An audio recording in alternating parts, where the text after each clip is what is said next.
Hey, welcome everyone. Welcome back for another live. I'm just going to make sure I'm set up, make sure you can hear me clearly. If you are joining me live today, definitely feel free to drop in the chat where you're tuning in from. And as usual, I love to talk about what is bringing you joy today. So, the icing on the cake would be for you to share something in the chat that's brought you joy today, and it could be big or small.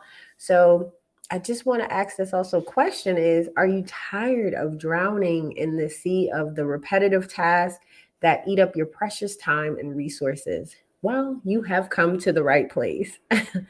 And so we'll just give it a few more minutes just to have anyone who is viewing with us live come into the room.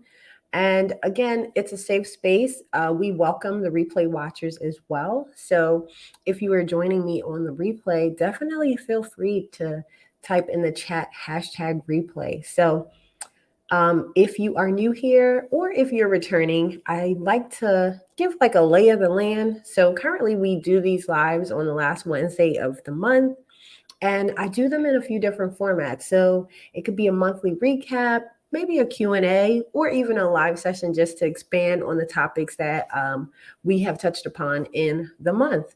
So today, our live stream is really touching on something we talked about this month about implementing automation in your business and the steps you can take to make that happen. And I'm your host today, so I'm really excited about this world. I'm a techie at heart, so I'm ready to dive in and just show you how you can really in this short amount of time get started and move in the next steps to having some automation in your business. So as we all know, it's a fast paced environment that we're living in, and really every second counts. So that's why automation is a game changer. Think of those like repetitive tasks, or I almost like to call them boring tasks that you do. If you do something maybe like at least 2 or 3 times in your business, that's a sign that you want to take a second to think if this time and resource is worth it, or if there is another way that you're able to automate and be able to serve your customers better. So today we'll walk through some beginner steps that you need to take to bring that automation into your business and really unleash those like super incredible benefits. So how rude of me. Maybe I should really start with introducing myself. And my name is Tanisha Halstead, and I'm actually streaming to you from Middlesex, New Jersey. And consider me your go to person for all things CRM and automation. We really are focused here at Virtually Centered Solutions about how you are delivering that rock star or that supercharged customer experience. And throughout these years, I've really worked with small business owners just like yourself, of all sizes, really, to automate their processes and improve their customer experience. So, like I said, I'm super excited about this topic. Being a techie at heart and just loving the feeling um, that your customers receive when they feel like you value them. So, we'll get into step number one today.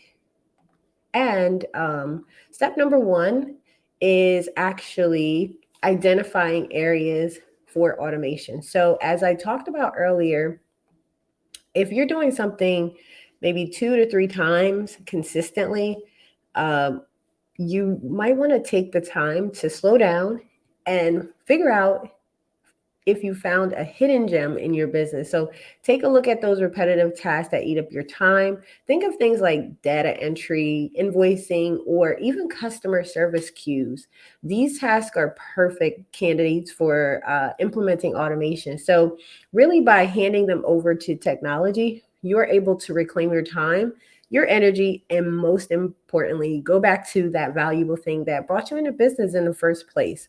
So imagine this: instead of spending like hours upon hours manually entering data into spreadsheets, there are now, systems or tools that allow you to automatically populate and organize it in a way that's amazing for your business.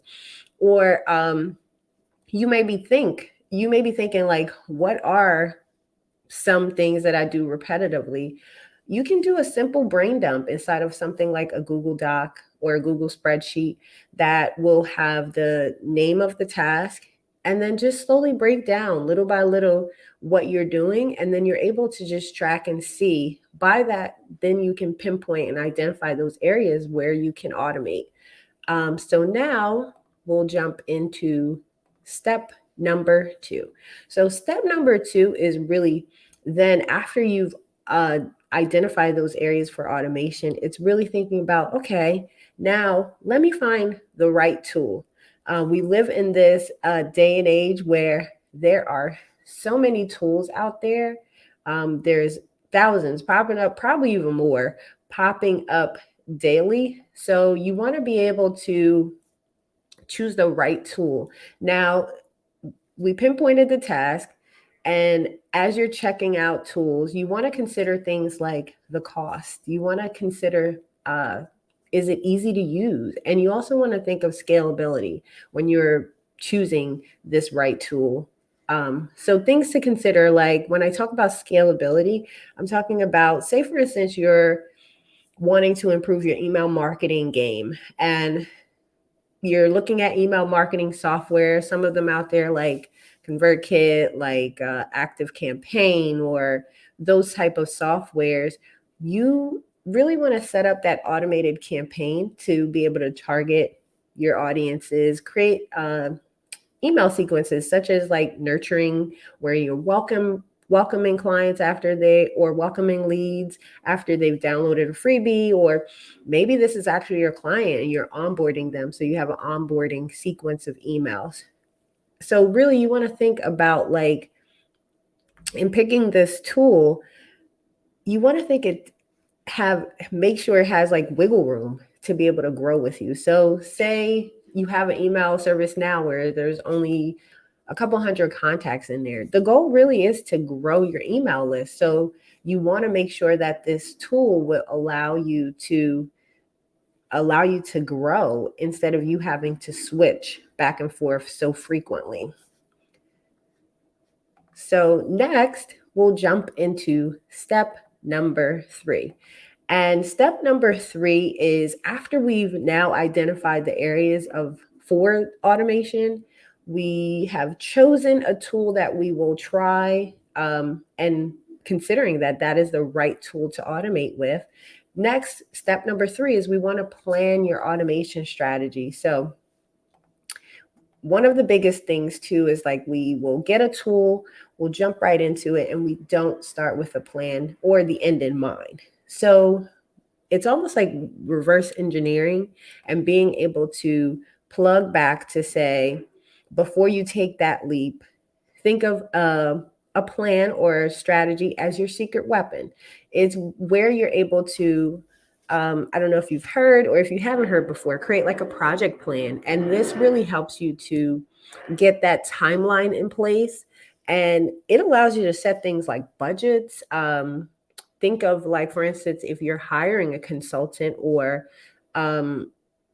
maybe even a trainer for the software, you want to make sure you have these things mapped out in the timeline, because it'll help you to then, one, not go over budget, and it'll help you to involve your employees in the process, to also not only think about the customer experience, but think of how it's impacting them on their day-to-day workload. So always keep in mind that, picture this, like, for instance, you're setting up a new customer relationship management tool or a new CRM software. It's really crucial to train your team on how to use it effectively. We get into this shiny tool syndrome, and then the people that are using it day to day are unsure of how to use it, and they're not involved in the training, the planning, and then it causes a rough transition, and then it doesn't maximize the benefits of you actually even automating that strategy and utilizing that tool. So it's very important to be able to plan your automation strategy. And last but not least, we will jump into step number 4, which is test and refine your automation system. So I always like to say that when you're automating, it's not a one-stop thing. Uh, Again, you've identified the process that you are going to automate. You've chosen a tool, and now you've built out this project plan or this timeline of how much it'll cost you and like how who will help you implement and training. You want to make sure you're getting the maximum results from it. So this is where the testing and the refining comes into place because that is how we're able to optimize. So once you've launched your automation system, it's just the beginning. You really want to ensure that it's performing at its peak. You want to make sure you're testing it. You want to make sure you're looking at your numbers, specifically as we're at this last day of of the month. You want to make sure that you have data points. So each business has different KPIs or key performance indicators. So for some, say for instance, that your main goal is to increase your email subscribers or your the subscribers on your list, you want to be able to check different metrics. So this will help you then refine the automation that you have in place, whether the tool is working for you. And from those adjustments, you can even listen to that feedback and make some strategic decisions for your business. So another example is like, imagine you've implemented a chatbot on your website to handle customer inquiries. You want to make sure you're looking to see what questions are coming up, and even following the next stage, like say it's a question that the chatbot is not able to answer, um, and then it goes to one of your reps. Is that something that then now can be added as a question that it now handles? So because again, this is the part of the process where we're testing, we're refining the automation system so that we're able to launch and be able to optimize and operate at peak performance. So there you have it. We have kind of went through this pretty fast, but that's the goal. We wanted to make sure that you're able to not be stuck in this place of, oh, I want to automate, I've picked all these tools and you're not implementing them. We want you to be able to go back to the basics. And one, like I said, start with identifying areas that you can automate, which is it can be done simply by documenting your process in a simple Google Doc or a Google Sheet. Then number two, you want to go over to choosing the right automation tool. So think about features, think about costs, think of it having scalability or the ability to grow with you. And then number three is plan your automation strategy. So we just don't want to be out here just winging everything. We want to make sure that we have a plan in place, whether it be hiring out a consultant to be able to strategically partner with you and help you with that investment in the new tool to automate, or even with the training piece of it, being able to involve your employees and help them streamline their day-to-day operations, because it's not just about the client-facing side, it's also about the experience that we're creating for our employees as well. And step number four, we talked about test and refine your automation system. So I always say it's not a one-stop shop. It's not I set it up and that's done. We want to make sure we're looking at key performance indicators that are measurable for your specific business or the task that you're doing. And then from that, you can go ahead and make sure we're out here living our best life and automating and being able to operate at peak performance. So I'm hoping that this was helpful.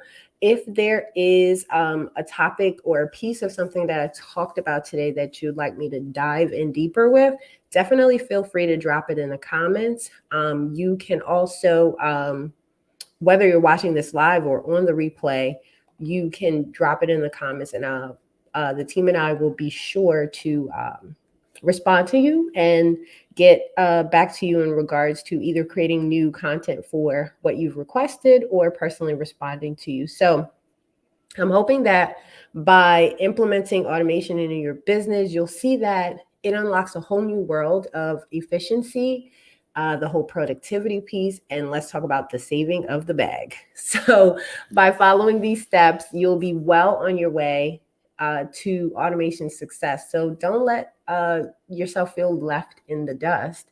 It's really time to explore these incredible benefits of automation. So, if you're just saying you're overwhelmed, you just don't know where to start, feel free to book your initial consultation with our team of experts, and we'll be able to help you transform digitally and get that rocking and rolling. So I'm going to go ahead and pin here, and we'll also drop it in the chat, how to book a complimentary call with us so that we're able to see how we can pair with you, and if our services are aligned, and be able to help you along that journey. Because as always, we are cheering you on here at Virtually Centered Solutions, and just here really for your success. So I hope you guys are well.